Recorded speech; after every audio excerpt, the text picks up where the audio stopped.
Investors को?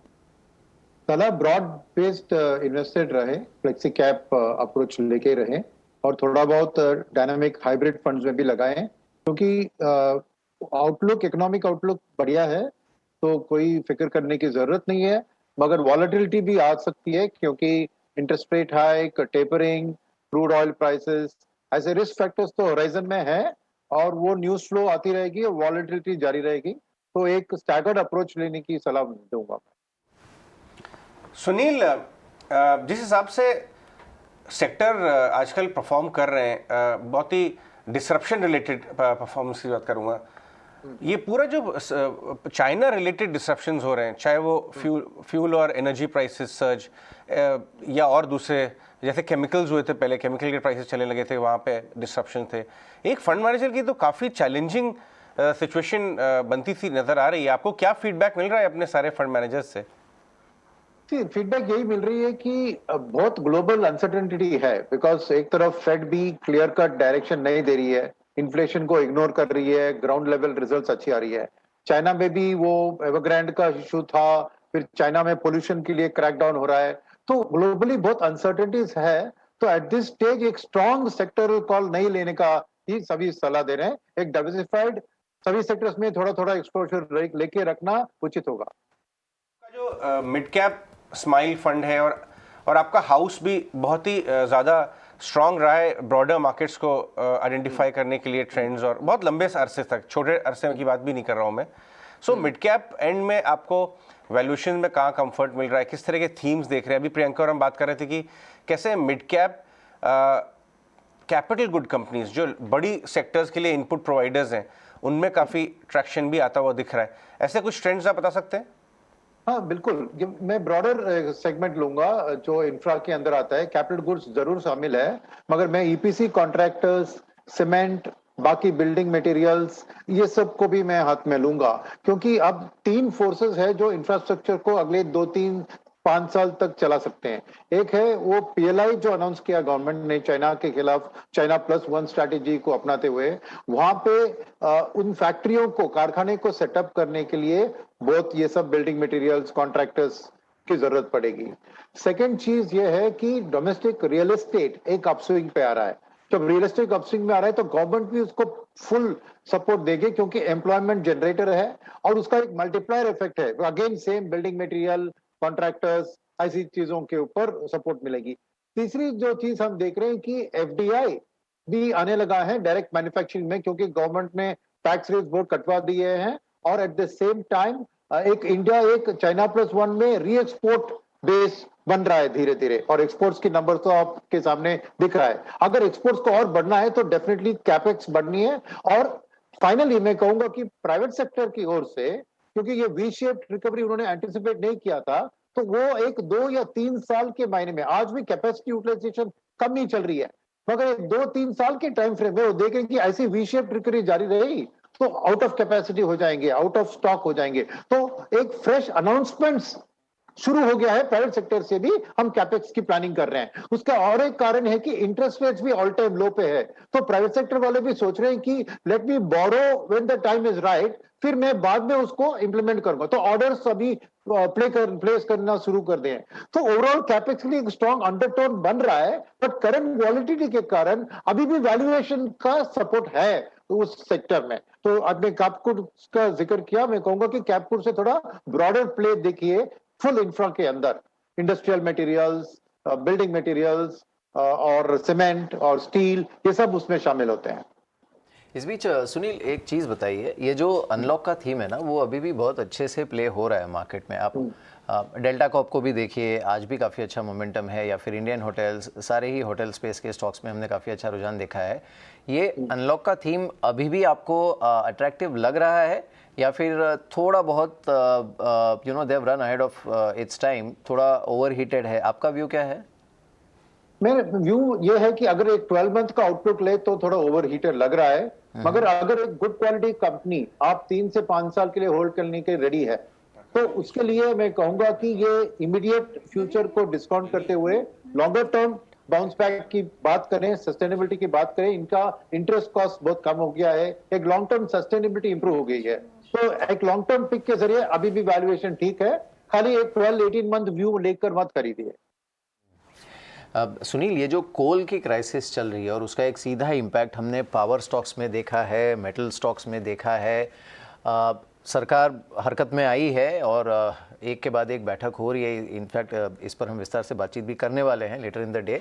लेकिन क्या ये एक short term trigger, because market high levels पर है और ऐसे में कई बार ये ढूंढ लेता है ऐसे कोई ट्रिगर्स जिस पर थोड़ा सा लाइट हो सके, ये क्या कोई ऐसा ट्रिगर लग रहा है आपको या फिर market will take it in its stride? नहीं, ये थोड़ा ट्रिगर लग रहा है मुझे, बिकॉज ये अनएक्सपेक्टेड था कि 2-3 महीने के पहले किसी ने नहीं सोचा था कि यहाँ पे पावर पे कोल का शॉर्टेज आएगा। ये सडनली एक सरप्राइज एलिमेंट आया है मार्केट को, तो रिएक्शन भी पावर स्टॉक्स के ऊपर पॉजिटिव और यूजर्स के ऊपर नेगेटिव स्ट्रॉन्ग रिएक्शन आ रहा है। और क्योंकि एक सरप्राइज एलिमेंट, मार्केट को सरप्राइजेस पसंद नहीं आती है, मार्केट को सर्टेनिटी की जरूरत है और फ्यूचर आउटलुक की एक नॉर्मलाइजेशन की जरूरत है। तो ये शॉर्ट टर्म इम्पैक्ट थोड़ा डीप हो सकता है, मगर सेटल डाउन हो जाएगा, मगर टाइम थोड़ा वक्त लगेगा, बिकॉज ये अभी विंटर सीजन चालू है, तो इंटरनेशनली भी एनर्जी का डिमांड ऑल टाइम हाई पे रहेगा ना। तो ऐसी हालत में और क्या हो रहा है कि ऑयल कंट्रीज में भी, ओपेक ने भी थोड़ा गठबंधन, ये जियोपॉलिटिकल हो गया है ये ऑयल का प्रादाम, it's not demand supply driven. ये जियोपॉलिटिकल मैनिपुलेशन, ईरान, इराक, ये सब के व्यूज के ऊपर एक कंट्रोल हो रहा है। और शेल गैस का भी क्या हुआ है, ब्रेक इवन कॉस्ट कम होने के कारण वो थोड़ा उधर कंट्रोल करने की कोशिश कर रहे हैं यूएस में। तो बहुत से फैक्टर्स है, तो मेरे ख्याल में इस क्षेत्र में शॉर्टर टर्म के लिए वॉलेटिलिटी हाई रह सकता है। सुनील, ऑटोमोबाइल स्पेस पे आपका क्या व्यू है? क्योंकि ये काफ़ी अंडर ओन्ड हो गया था और कंपनी टू कंपनी लोग एनालाइज करने लगे कि इनको ईवी से क्या डिसरप्शन होगा, चिप्स के चक्कर में कितना इम्पैक्ट आया है। लेकिन हम जो देख रहे हैं लास्ट 4-5 दिनों से, एक हफ्ते से, कि नेगेटिव न्यूज़ फ्लो के बावजूद ये नेगेटिव रिएक्शंस बंद हो गए। इनफैक्ट ये हर ऑड डेज पे आपको कोई ना कोई ऑटो स्टॉक, आज तो चौतरफा रैली दिख रही है। आपको लगता है worst is over for this sector? देखिए, रीजन मैं सपोर्ट करूंगा वो उस व्यू को कि जो वी शेप रिकवरी है ना, वो ऑटो में सबसे ज्यादा दिखेगी, क्योंकि सपोर्टिव फैक्टर्स जो है कि गाड़ी अभी और 1.5 साल पुरानी होगी, क्योंकि पिछले 1.5 साल से किसी ने खरीदारी नहीं की थी, उनकी पुरानी गाड़ी और भी ओल्ड हो गई है।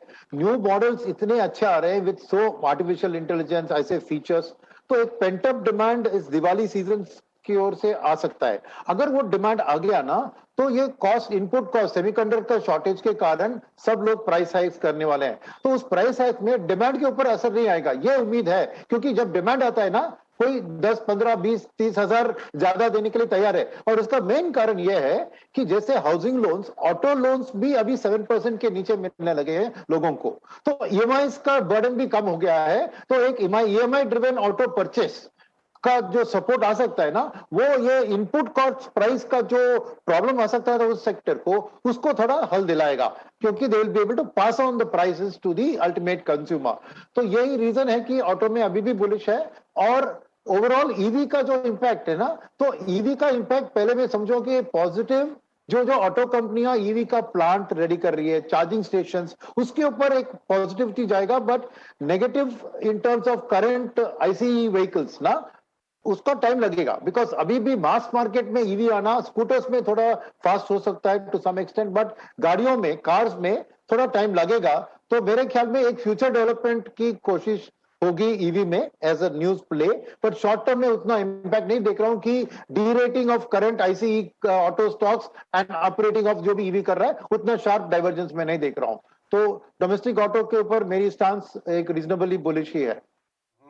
सुनील, कंग्रेचुलेशंस आपको भी। जिस हिसाब से एसआईपी के नंबर्स, मंथली एसआईपी के इंडस्ट्री के नंबर्स 10,400 करोड़ रुपए पे पहुंच गए हैं, और आपका हाउस ने भी काफ़ी इस बारे में काम किया है कि लोगों तक पहुंचाएं एसआईपी के फायदे। आपको लगता है जब तक बाजार 1 लाख पहुंचेगा, सेंसेक्स 1 लाख, हम कितना बड़ा आंकड़ा देख सकते हैं अपने लाइफ टाइम में आपके हिसाब से? मंथली एसआईपी जैसे ये एक डिस्क्रिशनरी प्रोडक्ट बन गया है, ये एक एफएमसीजी प्रोडक्ट बन गया है, हर सिटीजन अपने इनकम का छोटा पोर्शन लगा रहा है। देखिए, मेरे को लॉन्ग टर्म में 1 लाख का सेंसेक्स के टाइम में 25,000 करोड़ एसआईपी बुक दिखती है। ओके, रीजन मैं कह रहा हूं कि लिक्विडिटी सरप्लस, कंज्यूमर सरप्लस इतना बढ़ गया है लोगों के हाथ में। सी पैंडेमिक का इफेक्ट जो पहले मान रहे थे कि पैंडेमिक का बहुत बुरा असर होगा जॉब्स के ऊपर, इसके ऊपर, इनकम्स के ऊपर, वो नहीं हुआ। एक्चुअली अभी आईटी और ऐसे रिलेटेड सेक्टर्स में प्राइस सैलरीज हैव इंक्रीज्ड 25-30%।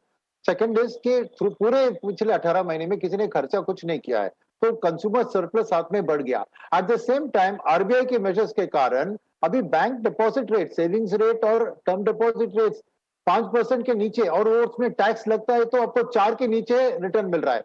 तो एसआईपी के सिवा किसी को मंथली इनकम जिसको मिलती है उसको ऑल्टरनेटिव ही नहीं है, क्योंकि अगर स्टॉक मार्केट में हाई सिंगल डिजिट दे दिया with 10% taxation, it is double the return of a FD और a recurring deposit of a bank.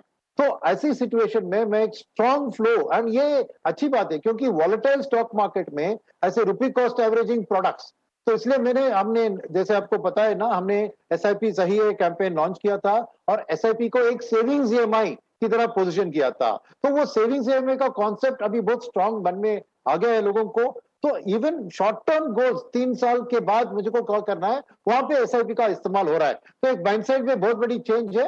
और एम्फी का ओवरऑल प्रोग्राम जो म्यूचुअल फंड सही है, उसके पीछे हमने एसआईपी सही है कैंपेन जो लॉन्च किया था, उसकी सक्सेस को हमें मानना पड़ेगा कि it has help in reaching the 5 digit figure. और मैं देख रहा हूं कि 1 लाख सेंसेक्स कब पहुंचेगा, मगर 25,000 करोड़ एसआईपी बुक जरूर पहुंचे। बहुत शानदार Sunil.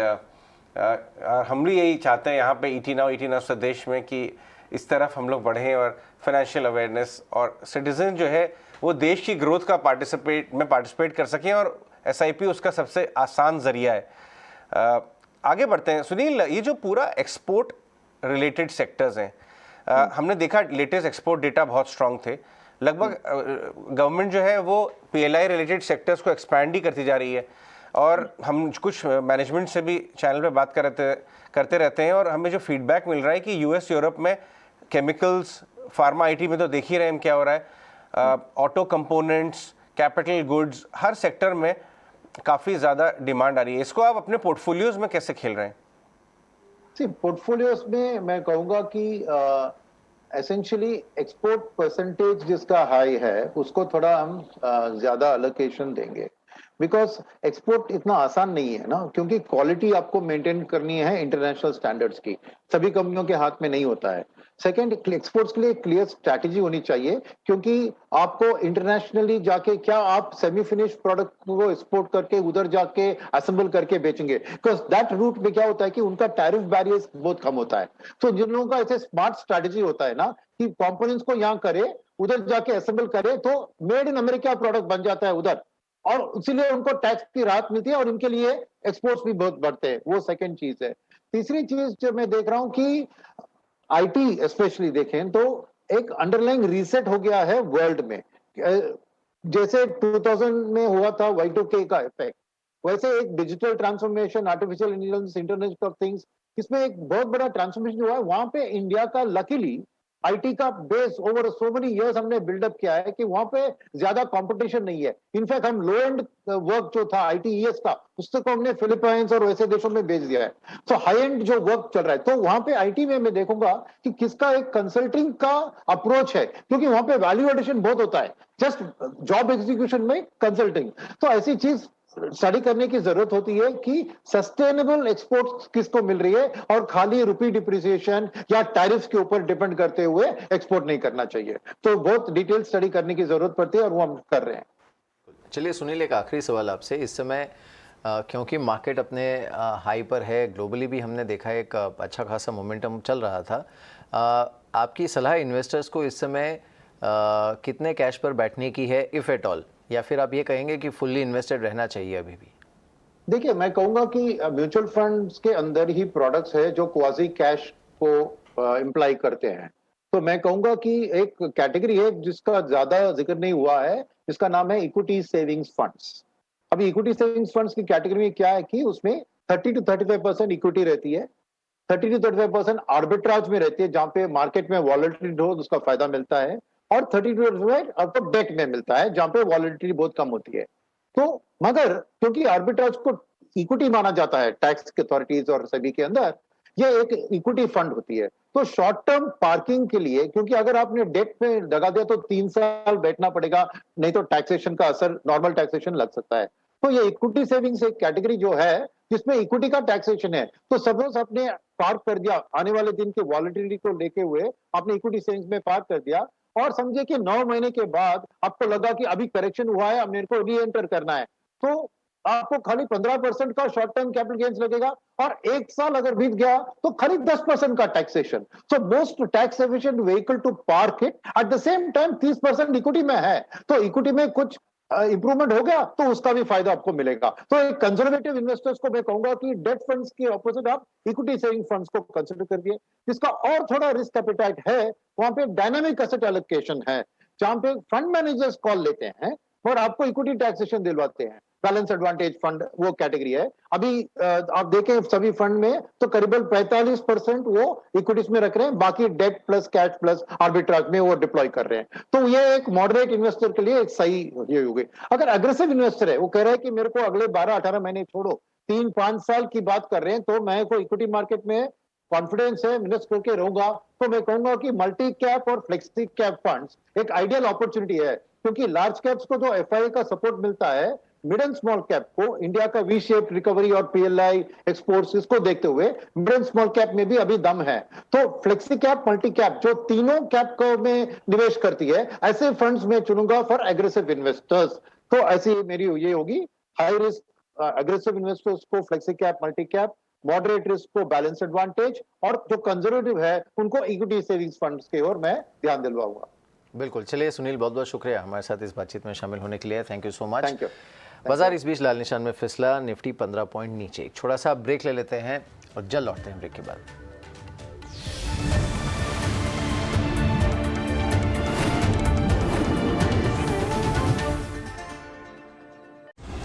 Co-powered by Union Bank of India. Good people to bank with.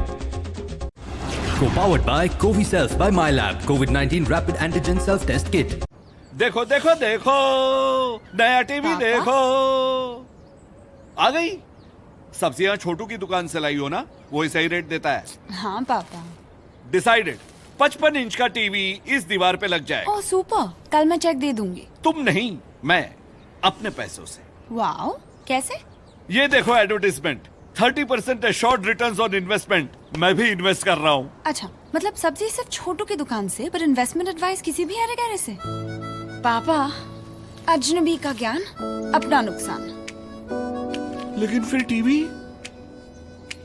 सोच कर समझ कर इन्वेस्ट कर। सुनो ना, आज तबीयत ठीक नहीं लग रही, तुम ही सब काम निपटा दो ना प्लीज।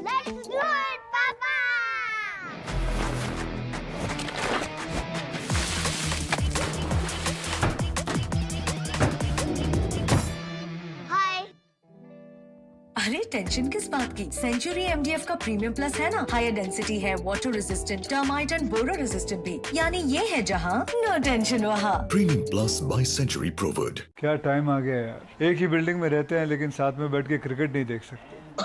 अरे पर मैं सेफ हूँ ना, मैं ऊपर आता हूँ। कोविड टेस्ट करके आना 20 मिनट में। कोविड टेस्ट 20 मिनट में? 2 दिन लगते हैं। बालकनी में। CoviSelf, please test yourself by yourself. Use MyLab Coviself app to report test results. Positive हो या negative.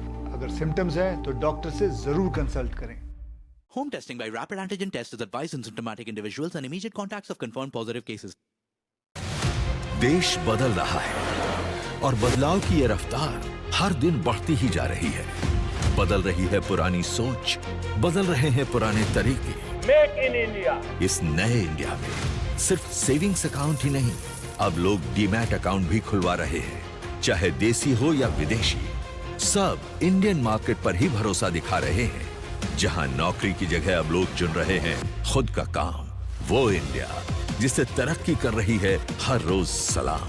आत्मनिर्भर भारत। बनो इस तरक्की में हिस्सेदार, बदलो इस नए इंडिया के साथ, बढ़ो इस बदलते इंडिया के साथ। क्या हुआ जो कुछ